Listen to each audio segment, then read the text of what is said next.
What up guys, Gozen here for AnimeUproar, and it seems like the perfect time to try a new video series where I break down the greatest moments of the greatest characters in anime. Since we always have requests for more Escanor videos, and he's one of the most epic characters in all of anime, he seemed like the perfect character to start with. If you like the idea for this video and want to see more like it, definitely smash that like button to let me know, and subscribe for future videos. Also, leave suggestions in the comments with the names of your favorite anime characters, and I could make a similar type of video for them. There are plenty of epic, cool, and/or simply great anime characters out there, so the possibilities for this series are endless. And for these videos, I'm gonna try something new. I often get people asking for manga spoiler-free videos, and I get just as many people saying they want videos covering the manga. So in an attempt to satisfy everyone, I'm going to start with moments that take place in the anime first, and then I'll let you know when I move into manga spoiler territory later on in the video, so no matter where you are in the series, you can enjoy this video.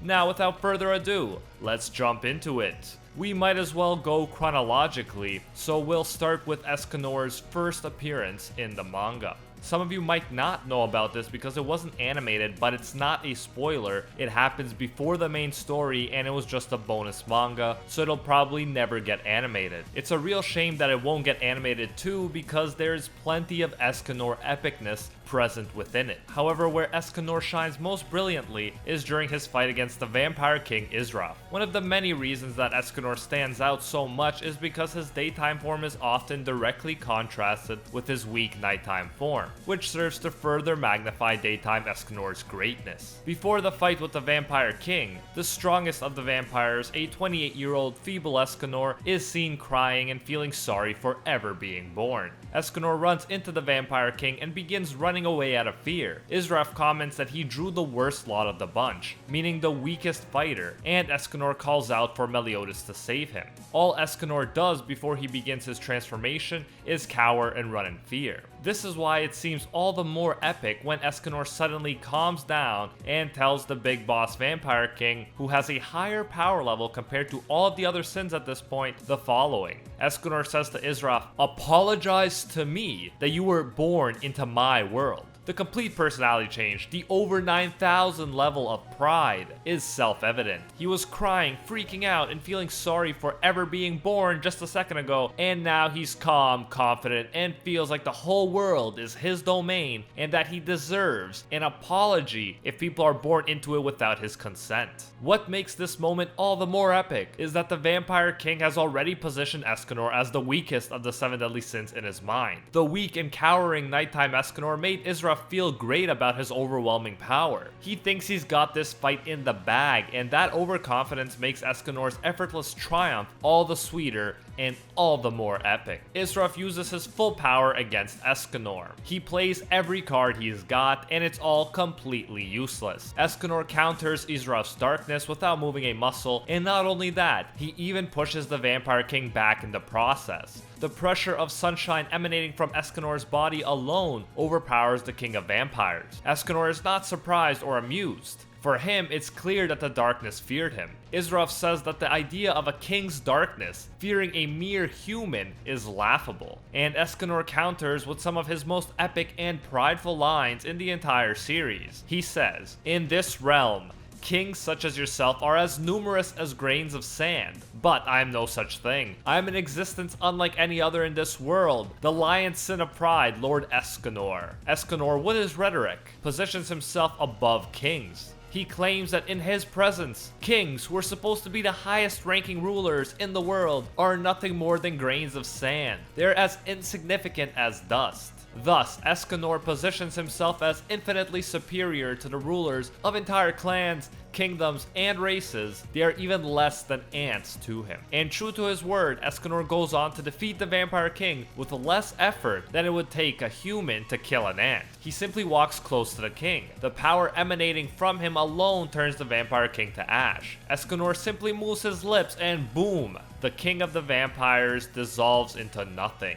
Not only did Escanor beat the strongest opponent who was completely assured of his victory, he did it effortlessly. He completely stripped his opponent of his pride. He treated the king of a proud and powerful race, a race that should be much stronger than the human race, mind you, as less than an annoying insect. And that's just the beginning of Escanor's epic moments. Now let's turn to Escanor's anime introduction, where he fought against Galand and Melascula. Much like the Vampire King, Galand felt like he had plenty of reasons to feel certain about his victory. Previously, Galand had almost killed the Sins. Gowther had to trick him into thinking he already had killed them to get him to leave. Then, Bon had to use all of his power just to run away from Galand and Melascula. Galand's base power level is 27,000 or 26,000 without magic. This is much higher than that of the Vampire King, who had a power level of 4,890. Not only is this power level huge and has pretty much allowed Galand to use the Sins as a punching bag up to this point, he even has an ace up his sleeve. He has his critical over mode, which shoots his power level up to a remarkable 40,000. This is why he decides to play a game with the extremely weak looking nighttime Escanor. Because of Galand's commandment of truth, if either Escanor or Galand break their promise and abandon the game, they'll be turned to stone. Escanor is so nervous, he's sweating and crying before he faints and falls down. At one point, Galand notices the battle axe Rita, but he can't even pick it up. In his view, it's flawed. He thinks that the handle should be 3 times longer so it can be held with 2 hands. It's so heavy it has to be a 2-handed axe. But daytime Escanor awakes and tells Galand that Rita is in fact a 1-handed axe and effortlessly holds up the heavy axe with 1 hand. It is not long before the man who had just fainted in a sweaty and teary-eyed panic a few pages ago proclaims that he stands at the peak of all the races. Galand and Melascula are laughing at Escanor's arrogance before Escanor cuts off Galand's head in an instant. Melascula is shocked and the atmosphere has completely changed. Galand is suddenly starting to get serious. His instincts tell him that he has to go full out against Escanor, so he puts all of his power into his strongest slash.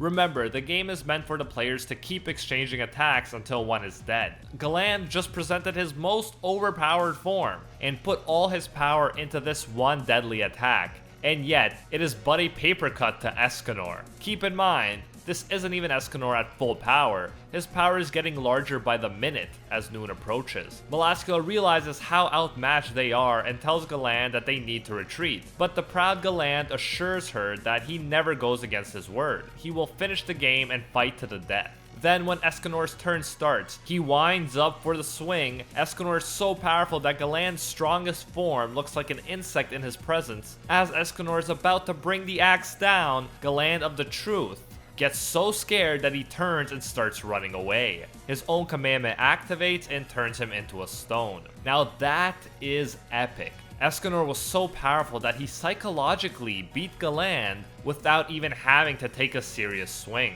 Galand, who was presented as such a proud creature, is utterly disgraced by a mere human. Escanor, being the chivalrous man he is, gives Melascula the opportunity to run away if she doesn't want to die. However, she tries to eat his soul instead. If Escanor's complete victory over Galand wasn't epic enough, his soul ends up burning Melascula from the inside, almost killing her in the process. Literally, without trying, Escanor gets 2 of the legendary commandments to pretty much defeat themselves. At this point, it is clear that Escanor is on a whole other level compared to any of the other sins. His battle against the monstrous commandments was over before it even began. This is the magic of Escanor. He defeats seemingly undefeatable opponents, and he makes it look effortless. Perhaps the most epic battle in 7 Deadly Sins is Escanor's battle against one of the strongest commandments, Estarossa. Estarossa had previously killed Meliodas, although he came back because he was cursed and stuff, but still,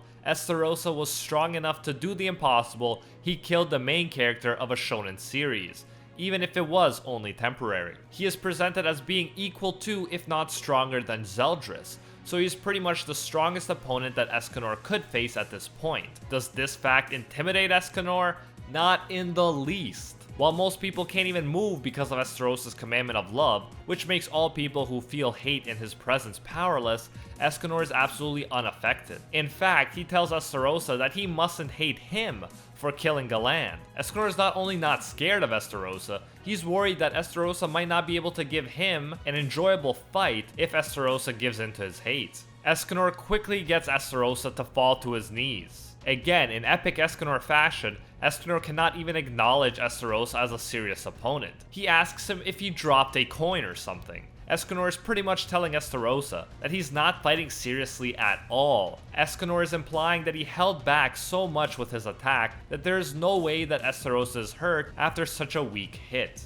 Thus, the only logical explanation is that he has to be looking for coins or something. Escanor is utterly humiliating his opponent by paradoxically overestimating his opponent's abilities. Then, for the first time, Escanor looks surprised by a wound he received. Estarossa explains that he has the ability Full Counter, that takes any physical attack made against him and returns it many times over. Then everything clicks for Escanor. He says, "I see, no wonder that hurt so badly, just as I'd expected from myself." In his view, of course, the only person that could injure the man who stands at the pinnacle of all races is himself. Estarossa finally inflicts some real damage on Escanor, and Escanor manages to turn it into a compliment. That's the beauty of Escanor. You cannot lower him, no one can one-up him. He always appears to have the upper hand physically, mentally, and of course, rhetorically. Anyways, Escanor's Sunshine ability, being as OP as it is, accidentally starts to burn the armor of Holy Knights that are nearby. While Bond is freaking out that everyone is going to burn, Escanor calmly asks for directions to a lake, and then hits Estarossa all the way to the lake and then drops a Cruel Sun on him. He evaporates the entire lake in an instant. Estarossa tries to act tough and turn the tide of the fight. He tries to swallow up Cruel Sun with his darkness, and he full counters Escanor's physical attack. It really seems like Estarossa has the upper hand in every way. His darkness seems to have swallowed up Escanor's sun, and his full counter can repel all physical attacks. Both Estarossa and Zeldris think it's game over. They think Escanor is out of options. Then, just when things seem hopeless, a deep cut suddenly appears across Estarossa's chest. Escanor moved so fast that Estarossa couldn't even see his attack. Now I'll mostly be using one of my favorite translations for the following quotes because I find this one to be especially epic. Escanor says, "My mighty attacks cannot reach thee, and who decided that?" But it doesn't stop there, oh no. His Cruel Sun completely overpowers the darkness around it, and Escanor says, "My blazing sun was swallowed up by a speck of darkness, and who decided that?" And then, in what is one of the most epic moments in all of anime, Escanor says, "The one who gets to decide such things is me." We get a panel of Escanor completely dwarfing Estarossa in size, showing how completely outmatched and powerless one of the strongest commandments is against him. Then Escanor launches his glorious sun, which is too powerful for Estarossa to handle even with Zeldris' help. The two strongest commandments are powerless to stop it. What makes this an even bigger flex, as YouTube hero Nuxtaku would call it, is that this wasn't even Escanor at his full power. In fact, in the manga, we are told that there's still plenty of time before noon when Escanor lands the cut on Estarossa. In other words, there's plenty of time before Escanor reaches the peak of his power, and yet he was able to embarrass Estarossa physically, magically, and rhetorically. Escanor beat him in every way, and even Zeldris couldn't do a thing to help. Estarossa's pre-noon attack was too strong for the two strongest commandments to deal with. The commandments were presented as the strongest group, and Escanor overpowered their two strongest members without even using his full power. Now I think you can begin to understand why this is one of my absolute favorite fights in the 7 Deadly Sins. Lastly, I will be talking about a manga fight that has yet to be animated, so if you want no spoilers, you can click off this video right now. I'll give you a few seconds. 3, 2, 1, okay. Now let's get to one of the most anticipated fights ever. Of course, I'm talking about Assault Mode Meliodas and the One Mode Escanor. Just to quickly set up the fight for you guys, Meliodas had just released a sort of limiter on his power, and as a result, he seemed to have reverted to the older, more ruthless Meliodas. As Melaskula explained, it's all over now. for you 7 Deadly Sins and for me too. Meliodas is entering what even we 10 Commandments feared when he was the leader of the group, Annihilation Mode, which is also translated as Assault Mode. In this way, Melascula suggests that this is Meliodas at his strongest. Most people would understandably be scared of an uncontrollable, rogue, overpowered demon prince, but not Escanor. Escanor jumps at the opportunity to prove that he is the strongest Sin. To quote Escanor, "I'm in a truly good mood. You know why? Because this is the ideal opportunity to prove that I, Pride, am superior to you, Wrath." And just when it seems like Escanor has met an opponent who he cannot beat, he enters his strongest form too. As Merlin explains, his strength rises hour by hour along with the sun, and at high noon it reaches its peak. During that time, for just 1 minute, he becomes the invincible incarnation of power, and its name is the One. Now we supposedly have Meliodas at his strongest and Escanor at his strongest going at it. Truly a dream fight if there ever was one. Meliodas gives the One 1,000 divine slashes. Now, divine is a meaningful word because Meliodas' power is truly godlike in the world of the 7 Deadly Sins. He reaches a divine level of power. And yet, Escanor seems fine after 1,000 divine slashes and even says, "Not but an itch." Not only does he suggest that the 1,000 godlike attacks didn't hurt, they didn't even qualify as a scratch, just an itch. Then, with just one swipe of his hand, Escanor gives Meliodas a wound that takes him out of commission. And Escanor says, "As a god of demons, how does it feel to be looked down upon by a human?" Escanor has just done the impossible. As a human, he not only took out a god of demons, but the OP protagonist of the series. Obviously, Escanor is injured and exhausted after the fight, not only because of Meliodas' powerful attacks, but also because maintaining such a powerful form takes a huge toll on his human body. In fact, one punch from Merlin at this point is enough to knock him down. However, Escanor is so epic that despite of how much accumulated pain he must feel, he acts like it's no big deal. He laughs and says he'll rough up Meliodas as many times as it takes. This reminds me of that epic Zoro moment in One Piece when he took an unimaginable amount of damage and simply responded that nothing happened when asked about his insane injuries. Escanor, no matter how much pain he receives, acts as if it's no big deal, literally right up to the point he collapses. And that's just one of the manliest and most epic traits that an anime character can have. And that's it for this one. Thank you so much for watching. If you enjoyed this video, make sure to smash that like button like the epic person you are. If you haven't, be sure to subscribe, and this is absolutely crucial. Hit that notification bell so you actually get notified when new 7 Deadly Sins videos drop. If you want to take Escanor's epicness with you wherever you go, you can buy the Escanor Praise the Sun and Escanor All Hail the One shirts at AnimeUproar.com, link in the description.